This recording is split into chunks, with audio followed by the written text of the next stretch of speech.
حشر کے میدان میں جہنم میں سے ایک آواز آئے گی، یا حنان یا منان۔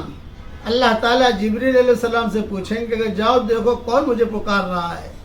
تو حضرت جبریل علیہ السلام جائیں گے، جہنم کروٹ لے گی، کروٹ، مشرق کی چیزوں کو مغرب میں، مغرب کی چیزوں کو مشرق میں، اور سب جگہ یہ آواز گونجے گی، یا حنان یا منان۔ اس پڑھنے والے کو پوچھیں گے کس کو پکار رہا ہے؟ کہیں گے جبریل مجھے تیری ضرورت نہیں ہے، مجھے تو حنان منان کی ضرورت ہے۔ اس کو اٹھائیں گے، اس کا سر پکڑیں گے اور اس کا سر یوں ہلائیں گے جہنم کے باہر۔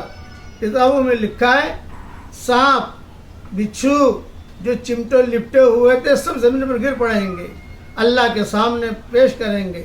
بھی کیا کہہ رہا تھا تو کہا میں کہہ رہا تھا یا حنان، یعنی بہت بڑا پیار دینے والا، بہت زیادہ شفقت دینے والا، یا منان یعنی بہت زیادہ احسان کرنے والا، تو مجھے معاف کر دے۔ اللہ تعالیٰ کہیں گے جا میں نے تجھے معاف کر دیا اور جنت میں اسے داخل کر دو۔ یہ آج صبح صبح بکھرے موتی میں مطالعہ کر رہا تھا، سالوں کے بعد، 30 سال کے بعد ہاتھ میں لی، دیکھا کیا کیا لکھا ہے، میں نے یہ مضمون ملا تو میں نے آپ کو شیئر کر دیا۔ اس لیے یا حنان یا منان پڑھتے رہا کرو۔